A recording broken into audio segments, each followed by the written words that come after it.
The enemy attacks with greater fury now. It is evident in all areas of life, and the contrast you see between light and dark is becoming more clear very quickly.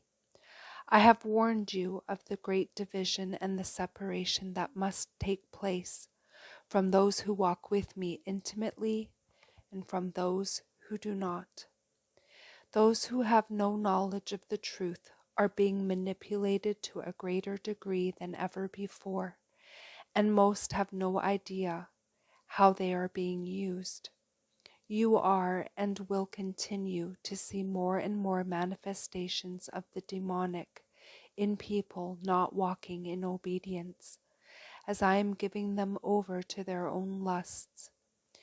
It is happening now where and when you would least expect it to happen.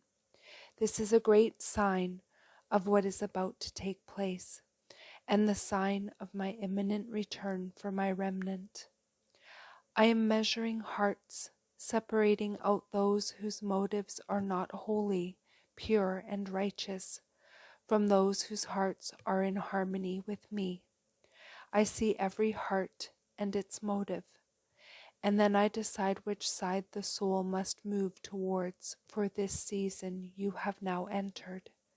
For this reason, I want to remind you of what is happening, especially in your relationships and the circumstances you find yourself in with loved ones and extended family. Remember this truth. It is not personal. What I mean by this is you have been trained now to have the discernment to see how and when the enemy is operating, using the fruits of the flesh in those I am speaking about. You must separate the person from the behavior and the actions and or words they speak. You know you are in a battle, a spiritual battle, not a flesh and blood battle, and therefore the kingdom response and action from you must be from your spirit, which is directly led by me. The dark kingdom spirit or spirits must be addressed directly and not the person who is lashing out or persecuting. You are to bind the enemy spirit or spirits at work, commanding them to leave your presence, rendering them ineffectual and harmless against you.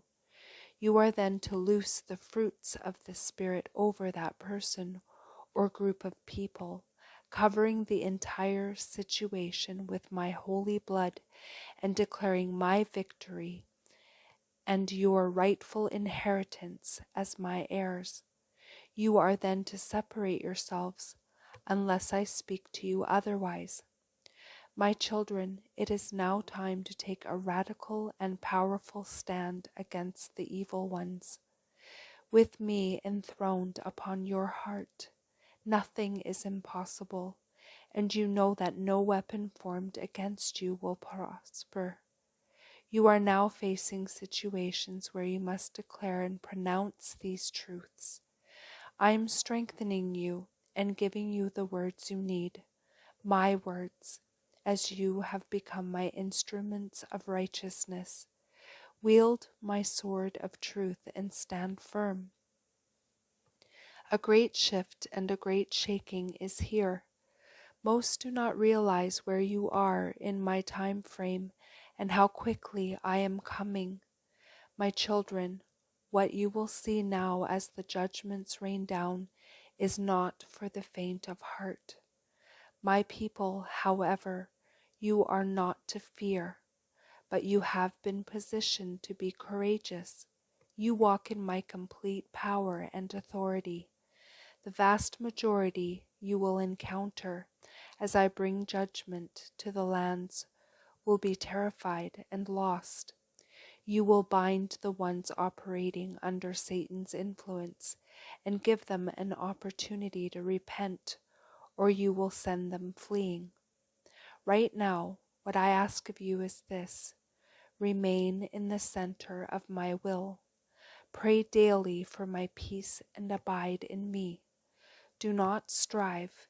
Do not go or do anything you do not understand me leading you to do. Don't look to the right or to the left, and especially do not look into the past anymore.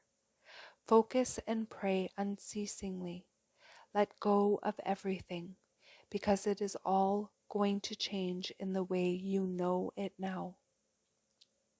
Stand firm and fix your eyes on me. I will fill you to overflowing with my presence as you manifest my glory to the earth.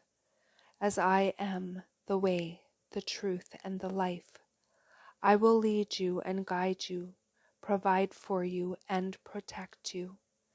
You will only know the security of your Father and Messiah as I do what I must do. If you could only see a glimpse of what I am about to do across the earth.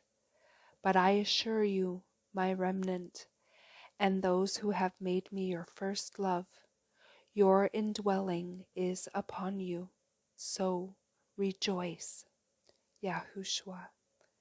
And that is the end of this message.